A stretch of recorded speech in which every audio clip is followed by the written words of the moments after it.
Hi folks, back with another tournament replay. This time it's my match against tzop, round 3 of OMPL. So for this game I didn't get time to build a new team, so I've brought an old team that I'm just comfortable with, I'm familiar with. It's got Scarf Hooper with adaptability. It's got Hyperspace Fury, Psycho Boost, Pursuit, U-Turn. Pretty cool set, but with him having both Tita and Magina, I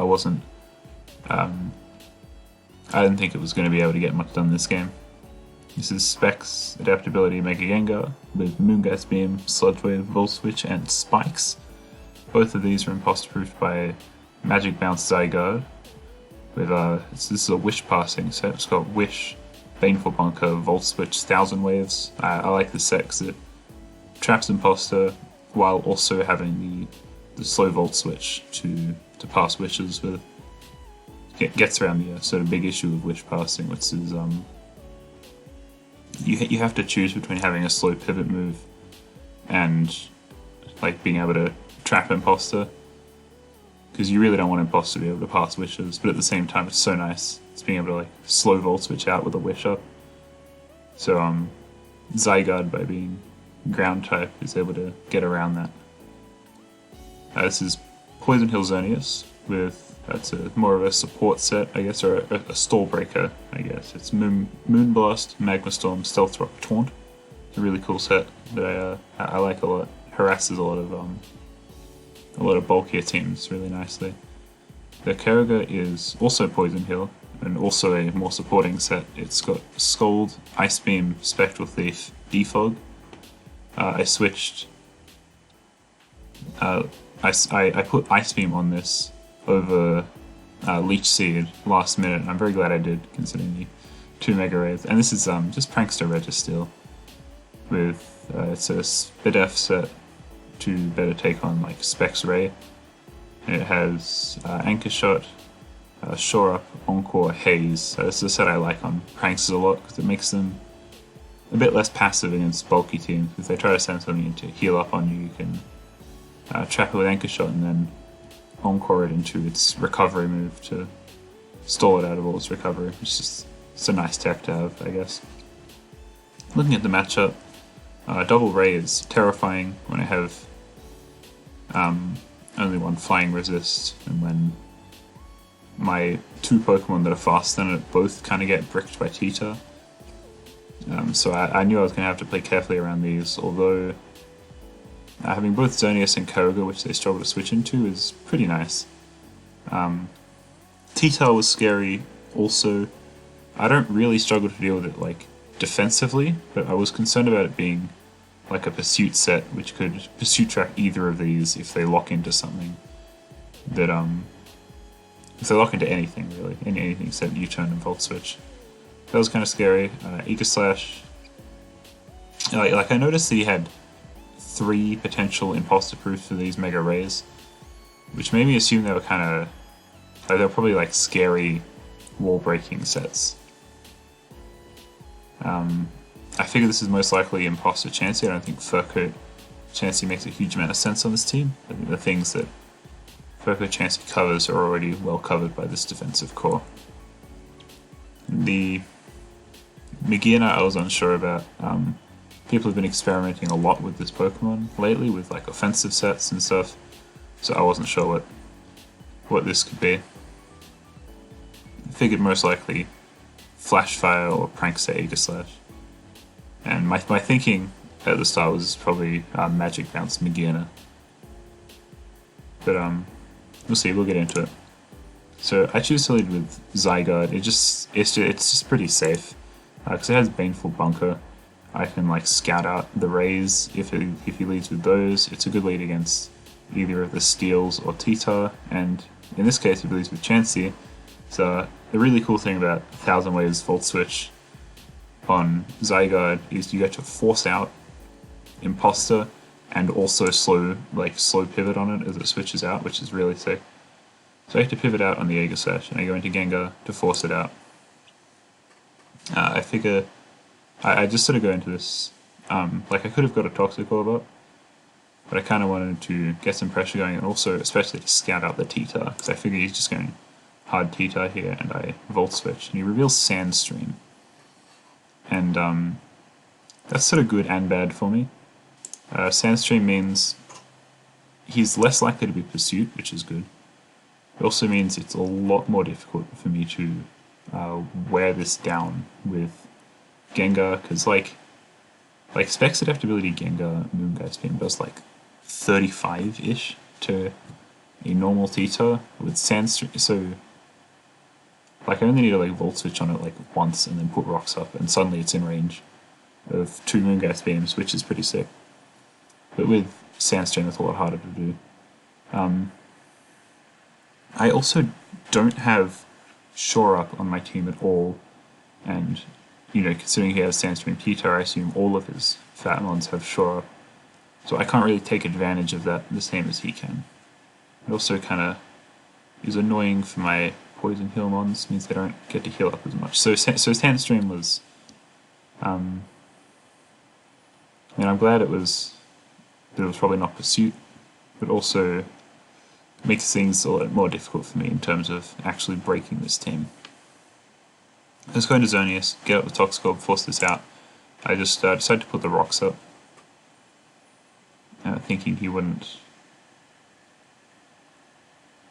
I was sort of starting to think at this point it's kind of unlikely that either of these is Magic Bounce. But as I sort of thought about it more, I thought it was more likely Flash Fire, Aegislash, and Prankster Megaena, or vice versa. But I thought Flash Fire Aegislash is a bit better than Flash Fire Megaena. So that was my thinking. This just comes in. I taunt it to scout out its set and to stop it from potentially defogging, which was good. I stop him from defogging, and I take this opportunity to get up Kyogre's Toxic Orb, figuring if he had something that could have punished me for that on this, like Knockoff or Nuzzle, there was no way he was just going for it against the Xerneas. That didn't make any sense. He goes to Imposter, trying to scout me out. As I go Kyogre. So this has Defog on it. I don't remember if I said what it said is before. It's Scold, Ice Beam, Spectral Thief, Defog. And I thought he might try to defog here, so I just clicked Scold. Scold's just like good to spam against this team. He doesn't have any like status absorber as far as I can tell. Like if the rays come in, like they can take Scold, but they'll take a lot of chip. So this is good. I just go for Scold and I get the burn here, which is pretty nice. It's pretty fortunate. It's good to get chip on this. Makes it a lot worse against Hooper, especially. Because the weakness of this Hooper set, the Scarf Pursuit set, is it actually gets Pursuit trapped by Imposter, which is pretty awkward, pretty embarrassing when it happens.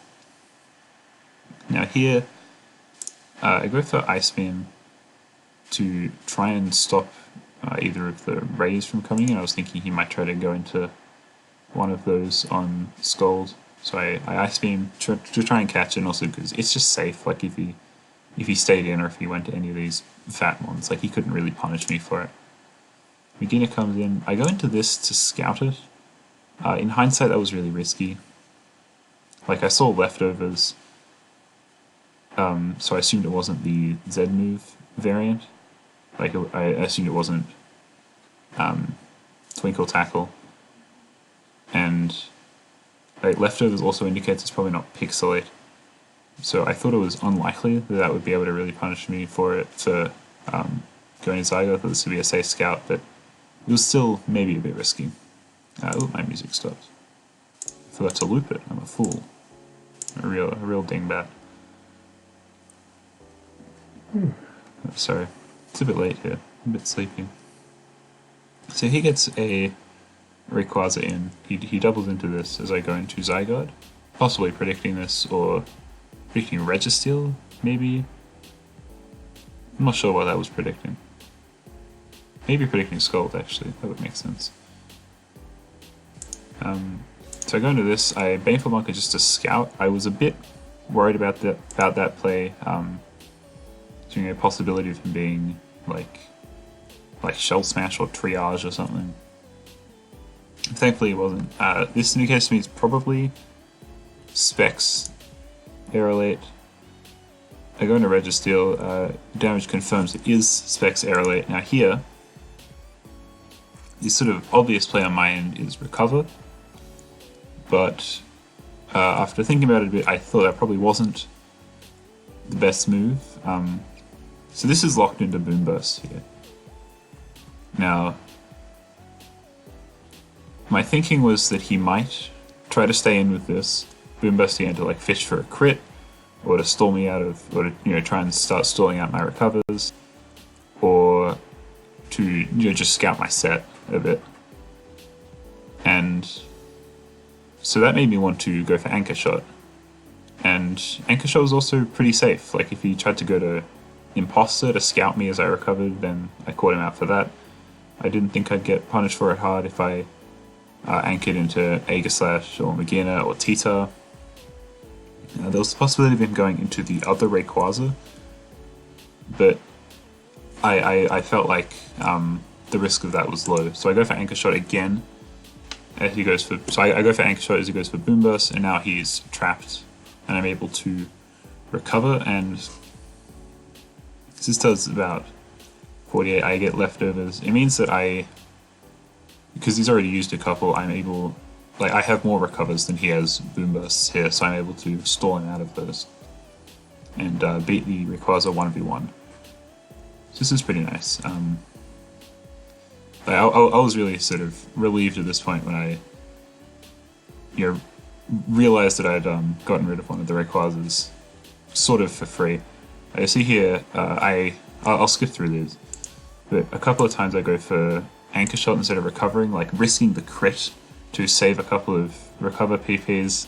I'm thinking now that probably was a bad play. I probably the risk of the crit was probably greater than the potential upside of having a few extra recovers. But my thinking was that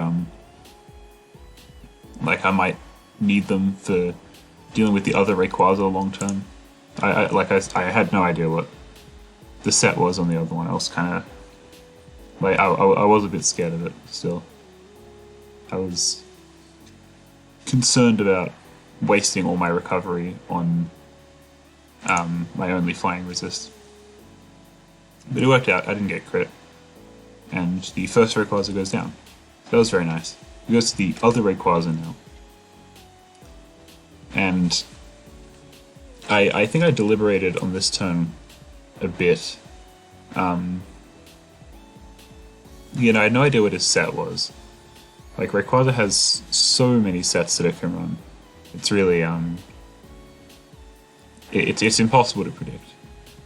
And I thought, he would predict that I would predict that he'd just go for, like a move to hit this, and that I'd go to like Zygarde or Koga or something to take like a V-Create or a Close Combat or a Precipice Blades or whatever. And that he'd stay in and try to hit me for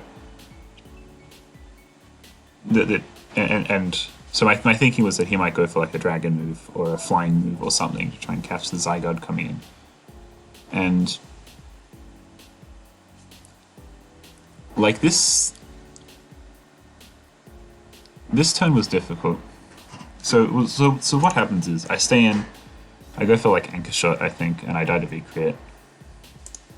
My thinking was that even if Registeel died there, I still probably had the tools to deal with this. I have the other Koga, the Koga with Ice Beam. I have Xerneas. I have 2 Pokemon faster than it, and I have Zygarde, which actually takes on a lot of Ray sets just because it's so stupidly bulky. I figured the upside of like the upside of getting that turn right was really high, and I think the downside of getting it wrong was like also really high. Or I mean, like the downside of switching out and him, setting up or something, or just killing Zygarde or killing, like whatever I switched to. I felt like that was a bigger deal than losing Registeel. So I say in die to V create. My thinking is he's probably like Tough Claws or something, like banded Tough Claws. Should pair nicely with the Specs Ray. And V create, I don't know. It just sort of. I had a hunch after this that he was Tough Claws, and that turns out to be right. But now I go to Xerneas to force this out. I figure there's no way he's staying in. I go for Magma Storm, partially to scout, partially for the possibility of him going into... I don't know, the possibility of him going into a steal that wasn't Flashfire. That reveals the Aegislash set.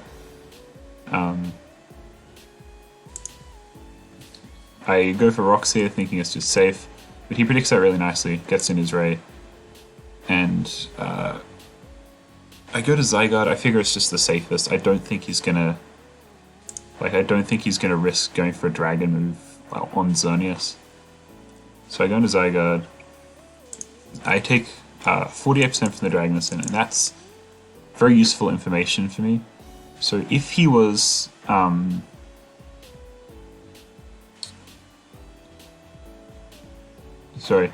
if he was Choice Scarf, which was something I was concerned about, then he could not have done 48% damage unless it was something wild like Hustle. So, and I figured that was quite unlikely. So this kind of the important thing about this turn is it confirmed me that it wasn't Scarf, which meant that both my Gengar and Hooper outsped this, which was really important information to have. And it makes sort of a lot of the later game a lot easier, I think. Having that information, not having to worry about that. This roll did not give me much information about what his item was besides Choice Scarf, though. He could have been Choice Band, and if he was, then he's Jolly, and that was an absolute minimum roll. Or it could have been like Sky Plate and Adamant, and I don't know. This left open a lot of possibilities. Let's go for a Wish here, just seems safe. He goes to Aegislash. I figure he's just defogging, so I want to keep up offensive pressure. I Volt Switch out. And I choose to go to Hooper here. My thinking when I sent this out was, I can pursuit the Aegislash, but then I figure that, like, after I pursuit the Aegislash, Ray just comes in and kills something, or he goes to T-Tar or Gear or whatever. So I decided that it was actually, like, after I sent this out, I realized, Pursuit's not a good idea. And so I just U-turn. As the Gear comes in, I go to Gengar. I want to, like, scout this out. I go for Moongeist Beam. I was also thinking there that he'll probably predict Volt Switch and not go into T-Tar. So he's faster than me, so it confirms it's Prankster. His Gear can't be faster than Gengar any other way. Now here I go into Xerneas, predicting either something like this, Destiny Bond, or Glare, or something similar, or a switch to T-Tar. Xerneas covers both. Here I Moonblast. So there's a few times here, like, I'm very cognizant of the fact that if Ray comes in, it just kills something. Like, if it gets in for free, I do not have a Dragon Ascent switch in, like, something just dies. So there's a few times over the next bunch of turns where I'll just go for Moonblast on Xerneas to try and cover the Ray. It's hard for him to punish me for it, because Aegislash doesn't do anything to Xerneas, and nor does... Like, I was thinking that Beginner probably didn't either. Here I go into this. I put up Rocks, expecting him not to go Ray on that turn, fearing another Moonblast. Here I Moonblast again, to try and cover him going to Ray on the Taunt. As he just Spectrals for minimal damage. This kind of confirms to me that the set's probably like Defog, Spectral, Recover, Entrainment, maybe. Like something that just doesn't... Like, if he's just sitting here clicking Spectral, then Xerneas is very safe to taunt this. I was thinking it was very low risk. It also kind of confirms he didn't have U-turn, which is very good to know. It was probably Wisp in the last move, actually. Defog Spectral Roost. Or Defog Spectral Shore Up Wisp. Makes sense on this team, I think. Here he goes Chansey. I Moonblast again. Again, I really don't want Ray to come in on the taunt. He goes Chansey on the Moonblast, takes some damage. He just tries to get chip on me. He might be, because he knows that this has magic bounce at this point, because he defogged on it with Aegis Slash.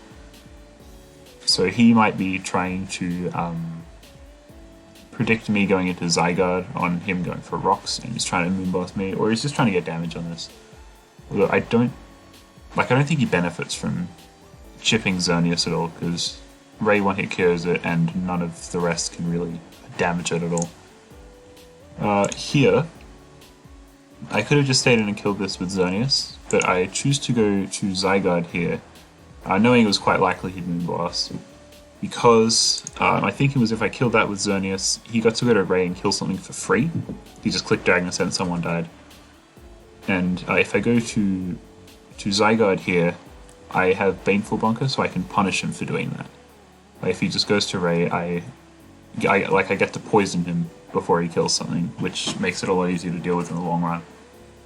That also covered him possibly going for rocks, like Suicide Rocks with Chansey. So he does go to Ray, and I click Baneful Bunker because I'm figuring he's most likely to be Choice Band Tough Claws. And I do get to poison this, which is great, so that, you know, like I feel like I can keep rocks up. Like I think it's very difficult for him to actually remove rocks from the field, so with the poison and his own sand damage, I think this makes it very difficult for Rayquaza to sweep me. And it gives me a lot of tools to sort of wear it down over the game. I sack Hooper here. I figure it's not doing anything with T-Tar and McGee, and I had to sack something. I thought Hooper was the weakest link. I go into Gengar here to force it out. I go for Volt Switch. Even though it wouldn't have killed Ray, it would have put it in range of the poison damage. I could have just sacked like Kyogre or whatever. With that damage on T-Tar, it's now, after rocks, is in range of 2 Moongeists, so that's sort of good to keep in mind. If I stop T-Tar from healing, and I get Gengar in on like Aegis Slash or Ray, I can just click Moongeist and kill something. Which was something I was sort of keeping in mind. Xerneas forces out T-Tar, I just click Moonblast, it's just completely free. I'm realizing at this point that he just doesn't really have the tools to actually beat Xerneas. Like, I'm not concerned about Ray coming in on Taunt anymore, because rocks are up, sand is up, it's poisoned. Like, if it comes in on Taunt, it's at 10% at the end of the turn. Like, I'm not really concerned about it. I'm realizing the Aegis Slash can't beat Zern, the T-Tar probably can't beat Zern, the Megaena probably can't beat Zern. Like, I don't imagine it having a move that meaningfully damages me. So I'm realizing at this point that Xerneas probably just wins the game, and I just need to play carefully with it, make sure Ray can't get up to any funny business. Sort of play carefully. Gear comes in, I taunt it, I don't want to go for Magma Storm and get Destiny Bonded. It's not worth it. Bit of lag there. So he goes to Aegis Slash on the Magma Storm. I realize he's trying to PP Storm me out of Magma Storms, but he's trying to just PP Storm me out of attacks in general, I think. And so we sort of do this song and dance for a bit. I taunt this, goes for Moonblast, reveals Moonblast, which is interesting. Sort of that's around a Magma Storm into the Flash Fire again. I taunt on the Megaena. Do I go for Magma Storm again here? Oh yeah, this is where I realized that if I go into Gengar on taunted Megaena is a good opportunity to just get a kill, to get my kill with Gengar. The only way that could have backfired is if he'd gone hard into T-Tar, or if he got the Moonblast special attack drop. I figured the switch to T-Tar was unlikely, and I was willing to risk the Moonblast special attack drop because it was like I didn't really lose very much in that scenario. So he goes into this, gets to a kid. It's starting to look really nice for me. Gear comes in here. Initially I just have... Where do I go for this? I'm not sure what my thinking behind Moongeist there. I think Hardened Zonius was safe anyway. But just whatever. So at this point Zonius has pretty much won the game. Ray is too weak to get through the rest of my team. He doesn't have the tools to stop Zonius. I can just sort of taunt and click buttons through both of these steals. The rocks up, he can't take down rocks, so Ray is very limited in what it can do. So we just kind of fuck around here a bit. I taunt that and then blast. Here I think I call out the Magina coming in. Is this the time? Yes. Magma Storm and the Magina coming in. Then I taunt it. And the Magina's dead. I can't recover. I miss the Magma, then yeah, it's whatever. The Magina dies. He goes to Ray, I think. Yeah, but it doesn't matter at this point, because he can't do anything to stop Gengar from just clicking Moongeist Beam twice. So I sack Xerneas, go to Gengar, and he forfeits. So that was a good game. That was a fun one. I think I played pretty well. Hooper's sweet, but didn't really get to do anything cool this game, unfortunately. So the kind of pivotal moments of this game were when he, like both of these Rays could have been so scary for my team. But I think I did a good job sort of playing around them. Yeah, when I got to trap and kill the Specs Ray, that was really huge. I think that was the sort of, like, if that had gone differently, if he hadn't let me trap that, then this game would have gone very differently, I think. I don't think I had the long-term defensive tools to handle the Mega Rays. Yeah, I think I did well to keep T-Tar from healing, so I could get stuff going with Gengar later in the game. But yeah, that was a good match. It was an interesting match. I think I